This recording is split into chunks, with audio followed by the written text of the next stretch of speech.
अस्सलाम वालेकुम and hi everyone. उम्मीद है कि आप सब लोग खैरियत से होंगे। अल्लाह ताला का शुक्र है कि हम सब भी खैर आफ़ियत से हैं।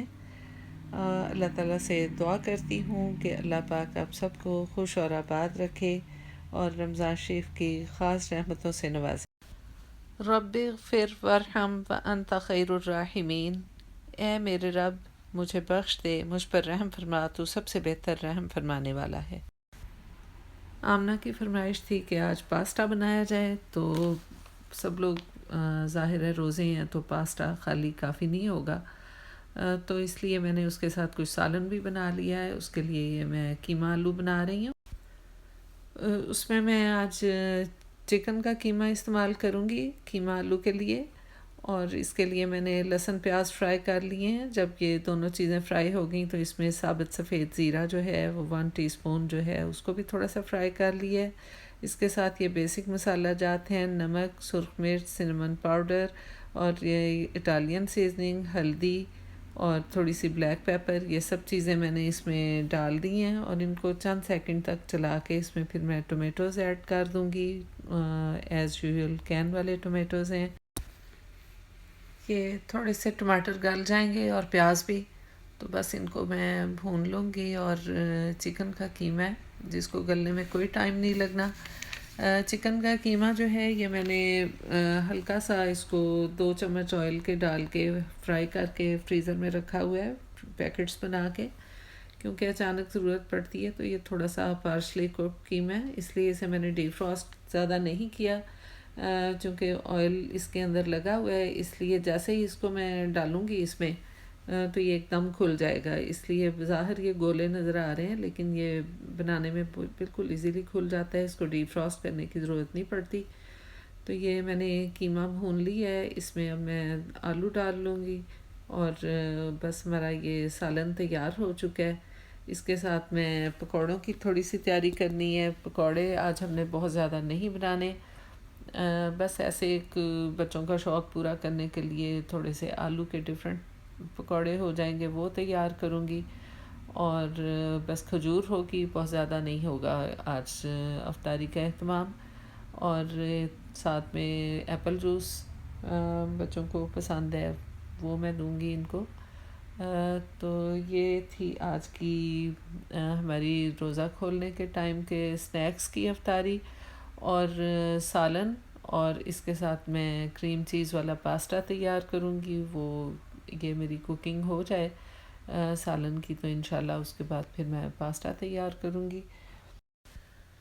आज रमज़ान शरीफ शुरू हुए 1 हफ़्ता गुज़र चुका है, तो जितना वक्त तेज़ी से गुज़रता है इसका अंदाज़ा रमज़ान शरीफ से ज़्यादा कभी और नहीं होता, क्योंकि इतनी तेज़ी से रोज़े गुज़रते हैं।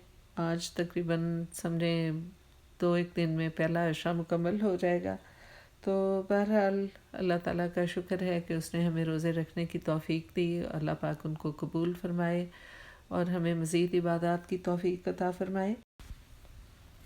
हुज़ूर सल्लल्लाहु अलैहि वसल्लम का फ़रमान है कि जिसने ईमान के साथ और नफ्स के मुहासबे के साथ रमज़ानुल मुबारक के रोज़े रखे, अल्लाह पाक उसके पिछले सारे गुनाह मुआफ़ फरमा देता है। लेकिन शर्त रखी है कि मन सामा ईमान व एहतसाबन, ईमान के साथ और एहतसाब नफ्स के साथ, यानी ये कंडीशन है उन रोज़ों की कबूल होने की कि इसके साथ इन 2 चीज़ों का होना लाजमी है। और जब इंसान अपने नफ्स को कंट्रोल करता है तो रोज़ा उसके लिए एक ढाल बन जाता है उसके गुनाहों के दरमियान और उसके दरमियान। तो हदीस, एक और हदीस के मुताबिक रोज़ादार को 2 खुशियाँ नसीब होती हैं। एक खुशी तब मिलती है जब वो रोज़ा खोलता है और सारे दिन की भूख और प्यास इतने सख्त गर्मी में जब वो ठंडे मीठे मशरूब को अपनी रगों में उतारता है तो वो बहुत फ़रहत और तमानियत का लम्हा होता है। उसका एक एक उज़्व बदन जो है वो खुदा ताला का शुक्रगुज़ार हो जाता है।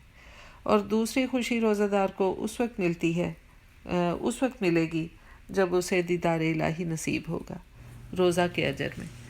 तो ये इतनी बड़ी सादत है, ये इतना बड़ा इनाम है कि इंसान उसका तसव्वुर भी नहीं कर सकता। इससे बड़ा इनाम और क्या होगा कि उसे दीदार इलाही नसीब हो आखिरत में। तो अल्लाह पाक हमारे रोज़े कबूल फ़रमाए और जो कोई हमसे कमी बेशी कोताही होती है उसको अपने रहम के सदक़े मुआफ़ फ़रमाए। अल्लाहुम्मा सल्लि अला सय्यदिना मुहम्मद व अला आले सय्यदिना मुहम्मदिन व बारिक वसल्लम। तो इन बातों के साथ साथ हमारी अफ्तारी जो है वो भी आगे रवां है। और इस वक्त मैं आलू के जो पकौड़े हैं वो फ्राई कर रही हूँ। इसका बैटर जो है इसमें मैंने सिंपल बेसन का बनाया है और इसमें नमक, मिर्च, हल्दी और थोड़ी सी कसूरी मेथी और होल कोरिएंडर सीड्स यूज़ किए हैं।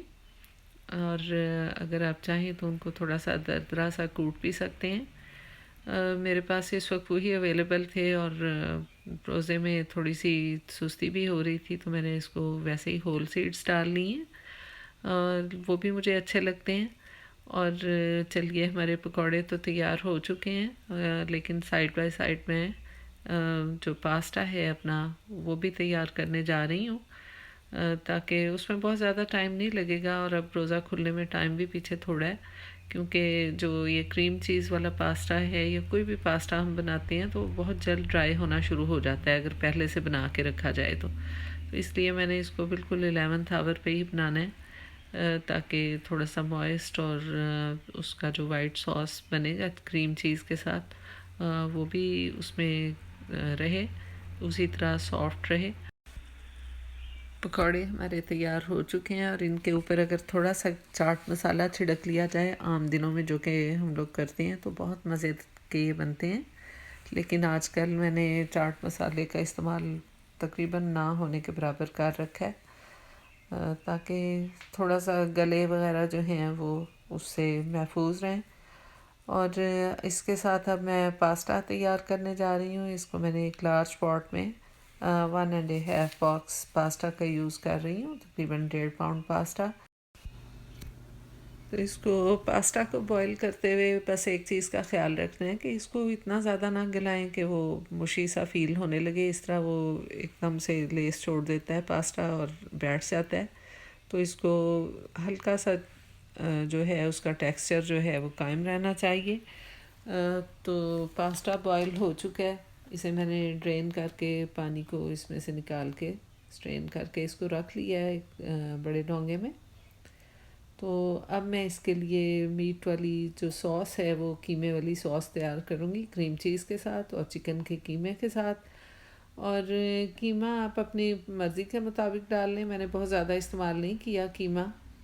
इसको मैंने फ्राई कर लिया है कीमे को ऑलिव ऑयल में। इसमें थोड़ी सी ब्लैक पेपर और ये इटालियन सीजनिंग जो है ये मैं तकरीबन 2 टेबल स्पून के बराबर भर के यूज़ करूँगी, क्योंकि मेरा पास्ता माशाल्लाह से काफ़ी है। और इसके अलावा मैंने इसमें सॉल्ट थोड़ा सा डालना है, बहुत ज़्यादा नहीं डालना क्योंकि क्रीम चीज़ में भी सॉल्ट है और पास्ता में भी ऐड किया गया है। इसके अलावा ये मैंने जो गोल मिर्च होती है दरदरी सी वो कुटी हुई, ख़ुद मैंने उसको पीसा है उसमें स्पाइस ग्राइंडर में, और वो इसके अंदर मैंने डाल दी है। 1 टीस्पून से स्लाइटली कम कह लें या जितनी आपको पसंद हो। उसके अंदर ये मैं 1 पैकेट जो है क्रीम चीज़ का यूज़ करूँगी। और चूँकि मेरे पास 1.5 पाउंड पास्ता है तो ये 1 पैकेट जो है पर पाउंड ऑफ पास्ता यूज़ करना है, तो इसलिए मैं इसमें आधा पैक ये क्रीम चीज़ का और यूज़ करूँगी। इसलिए यानी मैंने तो टोटल जो है 1.5 पैक जो है इसमें क्रीम चीज़ का यूज़ किया। और 8 आउंस के करीब इसका वेट है एक पैकेज का। तो इसको बस ये जो हमने फ्राई किया था चिकन का कीमा, इसके अंदर मैंने ये डाल दिया है क्रीम चीज़। थोड़ी देर में ये हो जाएगा बिल्कुल सॉफ्ट। और एक चीज़ जो इसमें लाजमी ऐड की जाती है जो कि मेरे ख्याल में इस वक्त ख़त्म हुई हुई है, और वो है इसमें चिकन क्यूब्स। इसमें आप तकरीबन 1.5 पाउंड पास्ता के लिए 2 चिकन क्यूब्स ऐड कर दें, उससे बहुत ज़्यादा इसका फ्लेवर बढ़ जाता है। लेकिन इस वक्त मेरे पास नहीं है तो मैं उसको स्किप कर दूँगी। इसके बाद जब ये सॉस बिल्कुल उसमें क्रीम चीज़ मेल्ट हो जाए तो इसमें ये मैंने ग्रीन बेल पेपर या शिमला मिर्च उसको स्लाइस करके इसके अंदर डाल दिया है, 1 ग्रीन पेपर को। और इसके साथ आप इसमें थोड़ी सी प्याज जो है वो काट के डाल दें, डाइस्ड और स्लाइस्ड। तो उसको बहुत ज़्यादा नहीं इन दोनों चीज़ों को पकाना, क्योंकि हमारी सॉस जो है वो ऑलरेडी तैयार हो चुकी है, इसलिए वेजीज़ को हमने सॉफ्ट नहीं होने देना। इसके साथ ही इसमें पास्ता ऐड कर दूंगी और बस इसको सिर्फ 1 या 2 मिनट और हमने कुक करना है, जिससे थोड़ा सा अच्छे से सॉस जो है वो सारे पीसेस में पास्ता के अंदर चली जाए। तो बस फिर हमारा पास्ता रेडी है, हमारी सारी अफ्तारी भी रेडी हो चुकी है। बस अब मैंने इसका हीट जो है बंद कर दी है स्टोव की, क्योंकि जो थोड़ी बहुत उसके अंदर हीट होती है वो इसको पास्ता को गर्म करने के लिए काफ़ी है। जब सॉस इसके साथ अच्छी तरह मिक्स हो जाएगी तो इसको मैं डिश आउट कर लूँगी। और आपको मेरी आज की ये रेसिपी कैसी लगी? ये मेरे बच्चों का मोस्ट फेवरेट पास्ता है। उम्मीद है कि आप भी इसको एंजॉय करेंगे। ज़रूर ट्राई कीजिएगा और मुझे बताइएगा आपको कैसा लगा। और आपने अगर मेरी वीडियो को सब्सक्राइब नहीं किया तो प्लीज़ इसे सब्सक्राइब कर दीजिए और साथ में बेल का बटन ऑन कर दें ताकि आपको नोटिफिकेशन टाइम पे मिलता रहे। And don't forget to hit the like button please. मेरी वो बहनें जो अब शामिल हो रही हैं मेरे चैनल में, उन सबको मैं वेलकम करती हूँ। मुझे आप सब लोग अपनी रमज़ान शरीफ की ख़ुसूसी दुआओं में बहुत याद रखें। मैं भी आपके लिए दुआ गो हूँ इंशाल्लाह ताला से। अल्लाह पाक रमज़ान शरीफ की बरकत से इस दुनिया से वबा का मुकम्मल तौर पर ख़ात्मा फरमा दे। आमीन सुमा आमीन या रब्बुल आलमीन। मिलती हूँ आपसे नेक्स्ट टाइम कुछ नई रेसिपीज़ के साथ। अल्लाह हाफ़िज़।